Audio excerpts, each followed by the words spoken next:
Assalamualaikum warahmatullahi wabarakatuh. Selamat sore teman-teman semuanya. Semoga di hari ini menjadikan hari yang cukup berbahagia buat kita semuanya. Teman-teman, saat ini masih dalam kondisi kampanye dari masing-masing calon presiden, baik dari nomor urut 1, nomor urut 2, dan nomor urut 3. Kali ini kita akan membahas tentang program yang ditawarkan oleh Bapak Ganjar Pranowo, pasangan calon dengan Pak Mahfud MD nomor 3, yang mana dalam kunjungannya di Blora, Jawa Tengah, beliau menyampaikan bahwa ketika Ganjar menang, ketika pasangan nomor 3 ini menang, maka akan menghapuskan hutang macet petani. Jadi dalam penyampaian tersebut dihadiri oleh ribuan petani ini mengeluarkan statement ataupun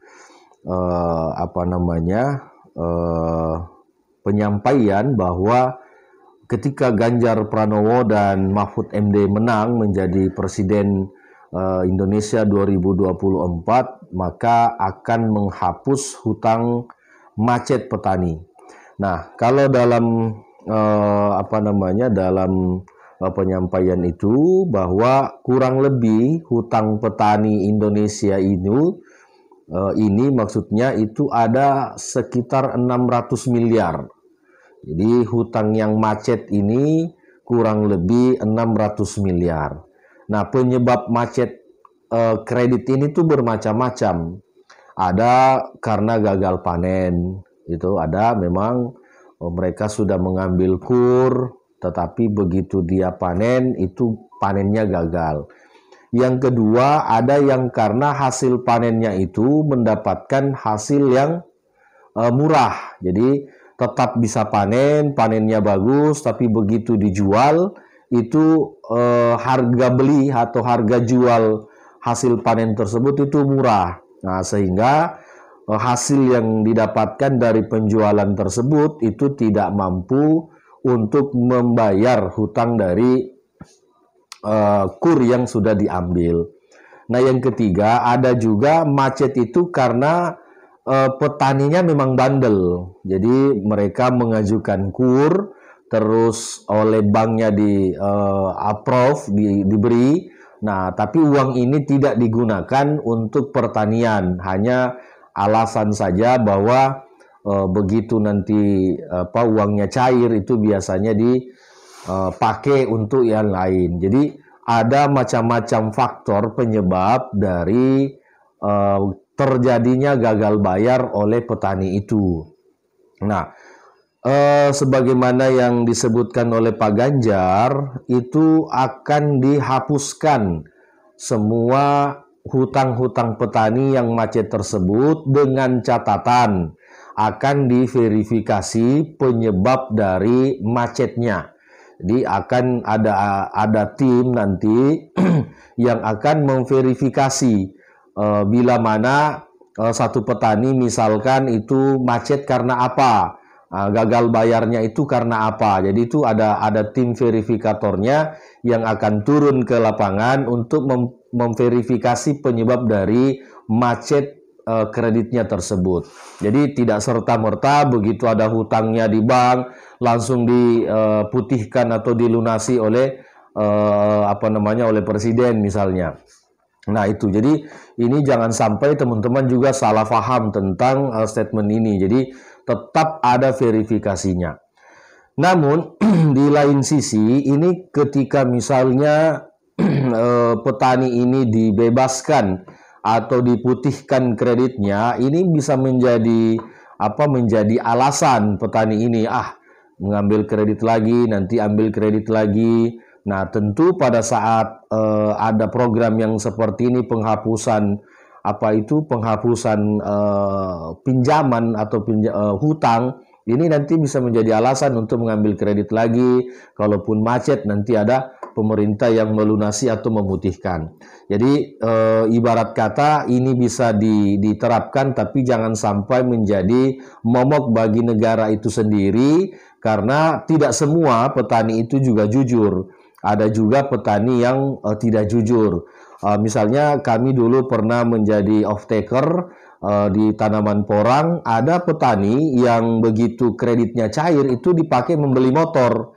Jadi yang diajukan kreditnya ini untuk misalnya mendapatkan modal untuk menanam porang, tetapi begitu kreditnya cair, nah uang itu tidak dipakai sepenuhnya untuk membeli atau memfasilitasi penanaman porangnya, yang dipakai membeli motor untuk biaya-biaya yang lain, sehingga begitu nanti waktunya untuk membayar kredit, nah itu sudah tidak ada lagi karena hasil panennya juga tidak maksimal, ditambah lagi memang yang dipakai untuk berbudidaya itu tidak sepenuhnya, sehingga begitu dia mau membayar cicilannya itu sudah tidak ada.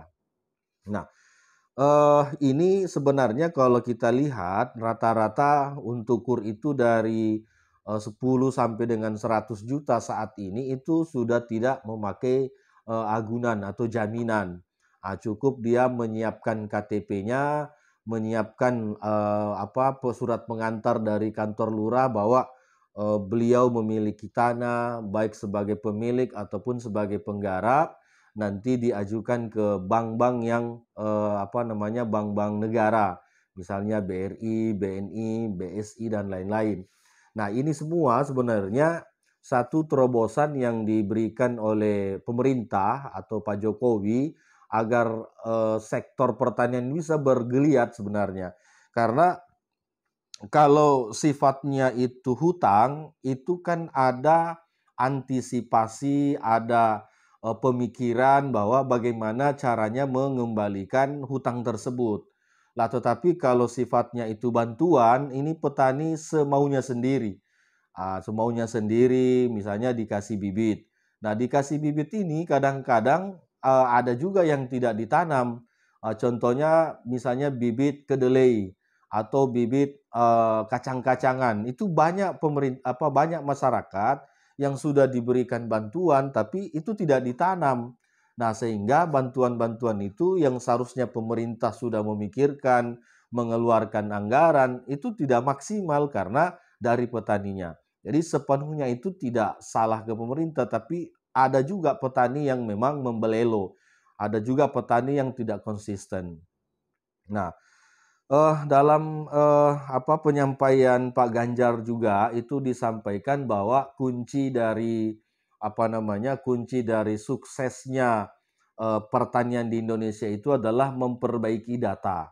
Jadi data petani ini baik data penerima bantuan pupuk, bibit dan lain-lain, termasuk juga data hasil ataupun data luasan yang akan dibudidayakan, termasuk juga luasan masing-masing tanaman yang ditanami. Contoh, database tentang jagung, database tentang padi, database tentang hortikultura. Nah, ini semua sebenarnya kalau datanya bagus, maka pemerintah itu bisa mengkoordinirkan, bisa memberikan satu evaluasi bahwa ternyata kebutuhan pupuk kita sekian, kebutuhan bibit kita sekian, nanti hasil panennya sekian, sehingga data itu tidak berbeda. Misalnya data Kementerian Pertanian dengan data BPS itu kadang-kadang berbeda, sehingga ini bingung kitanya yang mana mau diikuti. Jadi komitmen dari Pak Ganjar itu bagaimana data one system di seluruh Indonesia itu dipakai sehingga benar-benar data ini bisa kita publish, bisa kita percayai akuratnya, sehingga apapun yang kita nanti akan berikan bantuan kepada masyarakat atau kepada petani itu bisa cukup, tidak kurang. Nah, kalau yang sekarang ini kan masih ada kadang-kadang double, masih ada kadang-kadang orangnya sudah meninggal tapi belum diganti, luas lahan begitu juga. Tapi komitmen dari Kementerian Pertanian saat ini Pak Andi Amran Sulaiman itu juga sudah lumayan bagus dengan adanya terobosan bahwa eh, me, mengambil bantuan pupuk subsidi itu cukup dengan KTP. Ini menjadi sangat lumayan bagus lah, tidak memberatkan ke petani, dan petani bisa dengan modal KTP menebus pupuk subsidinya. Kalau yang kemarin-kemarin ini kan agak ribet karena harus menggunakan kartu tani. Nah, sementara kalau petaninya ini pendidikannya kurang, ya untuk menyimpan ataupun mendapatkan kartu tani ini kan agak susah. Sehingga dengan terobosan ini mudah-mudahan untuk tahun 2024 ini semua yang pemerintah berikan bantuan baik berupa subsidi ataupun dalam bentuk lain itu bisa diterima oleh masyarakat dengan baik. Nah, itu teman-teman program yang ditawarkan oleh Pak Ganjar Pranowo, dan tidak hanya untuk kredit macet petani, tapi itu juga berlaku untuk kredit macet dari nelayan.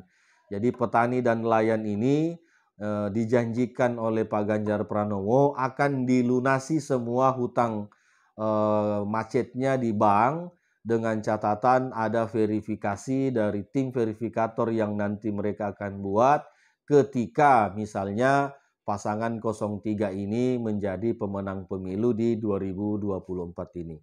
Sekian teman-teman ulasan kita hari ini, semoga bermanfaat untuk kita semua. Terima kasih. Assalamualaikum warahmatullahi wabarakatuh.